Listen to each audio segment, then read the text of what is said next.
अब जो बदलते दौर में बहुत आगे आज की तारीख में चीज़ें सब बदल गई हैं और एक बड़ी संख्या में मशरूमिंग हो रही है इंग्लिश मीडियम स्कूल्स के नाम पर। लेकिन ख़ास तौर से अगर मैं सैनिक स्कूल की बात करूं और बॉर्डर डिफेंस स्कूल की बात करूं, मुझे बताते हुए बड़ी खुशी हो रही है। हमारे लिए एक बहुत बड़ा और ऐतिहासिक दिन है आज का कि हमारे ज़िले के बॉर्डर डिफेंस स्कूल को भारत सरकार द्वारा केंद्र सरकार के मिनिस्ट्री ऑफ डिफेंस ने सैनिक स्कूल का दर्जा दिया है। सर, फर्स्ट ऑफ ऑल हम खुद को बहुत लकी समझते हैं जो हमारा स्कूल सैनिक स्कूल अप्रूव्ड हो चुका है। सैनिक स्कूल का मतलब एक ऐसा स्कूल जिसको हमारे एजुकेशन सिस्टम में एक क्वालिटी का पर्याय माना जाता है। फर्स्ट ऑफ ऑल हमें ये जानकर बहुत खुशी हुई कि हमारा स्कूल एक सैनिक स्कूल बन चुका है और ऊपर से एक और खुशी हमें आज मिली है कि हमारे स्कूल में एक साइंस लैब बनने जा रही है। जैसे ही सैनिक स्कूल की मान्यता मिली, तुरंत बॉर्डर डिफेंस स्कूल को एनसीसी का एफिलिएशन मिला।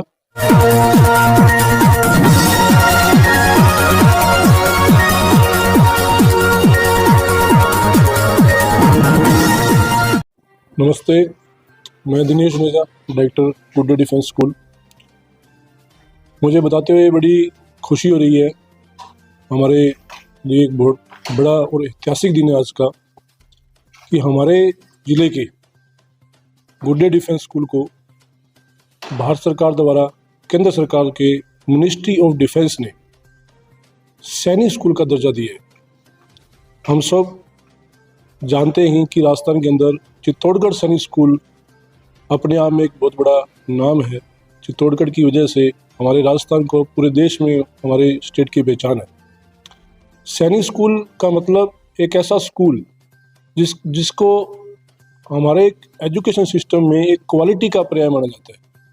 इंडियन एजुकेशन सिस्टम में सैनिक स्कूल की एक बहुत इम्पोर्टेंस है क्योंकि इसका जो करिकुलम है, इसका जो सिलेबस है, इसका जो इकोसिस्टम है, इसकी जो स्टडी है, उसकी वजह से अपने आप में इसकी बहुत बड़ी देश में पहचान है। और इसी सीरीज़ में सरकार ने अपने देश में पहले 21 सैनिक स्कूल थे, अभी 23 नए सैनिक स्कूलों को स्वीकृति और दी गई है। 23 सैनिक स्कूलों की स्वीकृति देने के लिए हमारी सरकार ने, हमारे देश ने एक बहुत ही एक लंबा प्रोसेस उसके चयन के लिए रखा था, जिसमें करीब 2750 एप्लीकेशंस इनवाइट हुई थी। उसका प्रोसेस करीब 2 साल के लंबे प्रोसेस के दौरान अलग अलग स्टेप्स, अलग अलग पैरामीटर्स को पूरा करते हुए स्टेप बाय स्टेप उन्होंने लास्ट में 23 सैनिक स्कूलों की स्वीकृति दी, जिसमें से हमारे ज़िले को एक स्कूल मिला। अपने बॉर्डर डिफेंस स्कूल को ये मान्यता दी गई, एफिलिएशन मिली। इस सब के लिए मैं पूरे हमारे जो ज़िलेवासी हैं उनको भी मैं बधाई देना चाहूँगा, हमारी सरकार का मैं धन्यवाद देना चाहूँगा। जैसे ही सैनिक स्कूल की मान्यता मिली, तुरंत बॉर्डर डिफेंस स्कूल को एनसीसी का एफिलिएशन मिला। 9th और 10th की जो स्टूडेंट्स हैं उनका एनसीसी में इनरोलमेंट हुआ, उनके लिए यूनिट्स अलॉट की गई। और इसके अलावा भी हम सब जैसे हम जानते हैं कि आज आईआईटी का क्रेज़ है, जेई का क्रेज़ है। फिजिक्स वाला एक बहुत बड़ी कंपनी इस टाइम इंडिया में जो कोचिंग इंस्टीट्यूट है जो आईआईटी की तैयारी करवाता है, इसका भी एसोसिएशन स्कूल के साथ हुआ है, जिसकी ओपनिंग बहुत ही जल्द फिजिक्स वाला जो है उनकी जो पूरी टीम है जनवरी महीने में जो है विधिवत तरीके से की जाएगी। इससे भी बड़ी जो खुशखबरी है आज जिसके लिए हम सब लोग यहाँ इकट्ठे हुए हैं कि राजस्थान की पहली स्पेस और एस्ट्रोनॉमी लैब की स्थापना अपने स्कूल में होने जा रही है। ये जो लैब है ये इसरो के जो रिटायर्ड साइंटिस्ट हैं उनके सहयोग से एक अप्रूव्ड संस्था है, उनके साथ हमारा एमओयू हुआ है। इसरो अपने आप में हम सब जानते हैं कि जो बच्चे आज एस्ट्रोलॉजी में जाना चाहते हैं, स्पेस साइंस के बारे में जानना चाहते हैं, उसके लिए इसरो क्या सिस्टम है। हमारे जो स्टूडेंट्स हैं, आसपास के जो स्टूडेंट हैं, हमारे आसपास जो हनुमानगढ़ जिले के स्टूडेंट हैं, उनकी बात करें तो स्पेस साइंस के बारे में एक बहुत बड़ा गैप था। हम नाम जरूर जानते हैं, अभी पीछे चंद्रयान की बात अपने करें तो सब पहली बार हमारे जो स्टूडेंट्स हैं पूरे देश के कोने कोने में स्पेस साइंस के बारे में हमारा परिचय हुआ।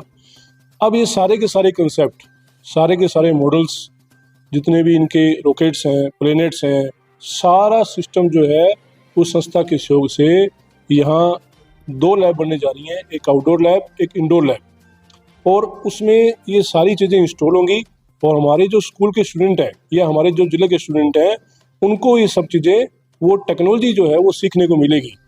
और जितने भी नए आइटम आएंगे, जितने भी नई टेक्निक आएंगी, जितनी भी नई चीज़ें इसरो लॉन्च करेगा, वो सारी चीज़ें यहाँ अपने स्कूल में, गुड्डे डिफेंस जो कि सैनिक स्कूल हनुमानगढ़ बनाया अभी, इसमें वो सारी चीज़ें आउटडोर लैब और इंडोर लैब में साथ साथ जो है वो स्थापित होती जाएंगी और अपने यहाँ के जो स्टूडेंट्स हैं वो सारी चीज़ें उनको साक्षात सीखने का मौका मिलेगा। और बीच बीच में जो स्टूडेंट अच्छा परफॉर्म करेंगे, अच्छा सीखेंगे, इससे उनको समय समय पे ट्रेनिंग के लिए वहाँ भी बुलाएगा। तो जी सर। सर, अन्य जो सैनिक स्कूल है उसके अलावा यहाँ पे और क्या विशेषताएं हैं?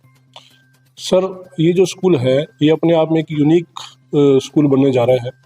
सबसे पहले तो स्पोर्ट्स के ये जो अभी मान्यता मिली है, पहली इसमें कंडीशन ये थी कि 1 स्टूडेंट 1 स्पोर्ट, कि हर एक स्टूडेंट जो है उसको एक स्पोर्ट और एक गेम जो है वो खेलना अनिवार्य है।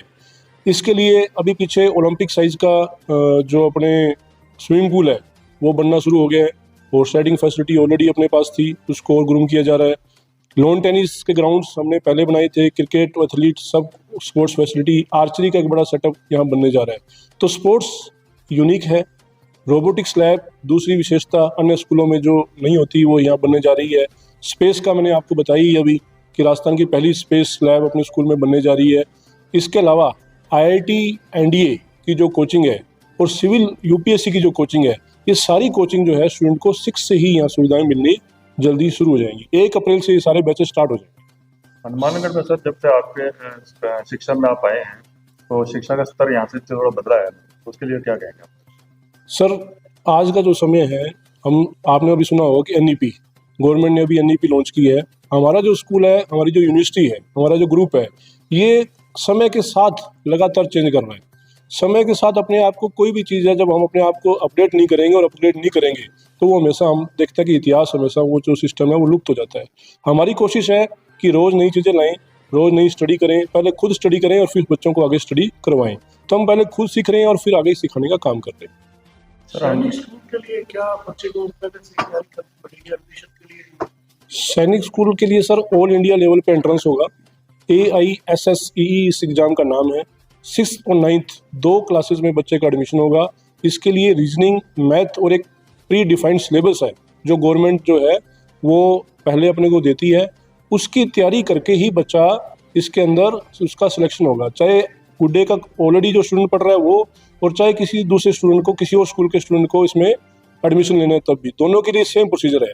अब गुड्डे डिफेंस स्कूल में किसी भी क्लास में यदि एडमिशन लेना है तो उसको ऑल इंडिया का एग्जाम पहले क्लियर करना पड़ेगा, फिर एक फिजिकल एग्जाम क्लियर करना पड़ेगा, फिर मेडिकल एग्जाम होगा, उसके बाद यहाँ उसका एडमिशन होगा। सर, कितनी एज से बच्चा एडमिशन? एज 6th क्लास की जो एज ग्रुप है वो करीब 10.5 साल के बाद जो है उसकी प्री डेट्स हैं वो डिफाइन की गई हैं समय के समय पे कि इस एज से लेके इस एज के का जो बीच का स्टूडेंट है वही इसमें एडमिशन ले सकता है। वो डेट्स में आपको उसकी जो बुकलेट है उसको मैं बता सकता हूँ। अभी कोई एडमिशन चालू हो गया? एडमिशन गवर्नमेंट का नोटिफिकेशन निकल चुका है ऑल इंडिया का, जनवरी के अंदर इसका सर एग्जाम है। सर, फर्स्ट ऑफ ऑल हमें ये जानकर बहुत खुशी हुई कि हमारा स्कूल एक सैनिक स्कूल बन चुका है, और ऊपर से एक और खुशी हमें आज मिली है कि हमारे स्कूल में एक साइंस लैब बनने जा रही है। इससे जो भी बच्चे साइंस सब्जेक्ट में इंटरेस्टेड हैं उनको क्रिएटिविटी और स्किल्स के थ्रू उन्हें नई डेवलपमेंट वो अपने अंदर लाएंगे और नए एक्सपेरिमेंट्स के थ्रू अपनी क्रिएटिविटी को बूस्ट करेंगे।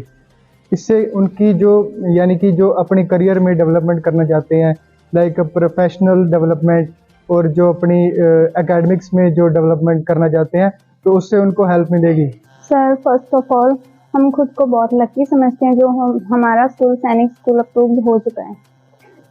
फर्स्टली, पहले जो हमारा स्कूल था उसमें भी बहुत फैसिलिटीज़ थी, पर सैनिक स्कूल बनने के बाद हमें और फैसिलिटीज़ मिलेंगी। स्कूल का टाइम इंक्रीज़ होगा, जिससे साथ में NDA IIT की भी तैयारी करवाई जाएगी, और जो स्टूडेंट्स NDA में जाना चाहते हैं उनको बहुत हेल्प मिलेगी। और जो अब हमारे स्कूल में स्पेस लैब बनने जा रही है उससे बहुत सारे फ़ायदे होंगे स्टूडेंट्स को जो स्पेस में जाना चाहते हैं।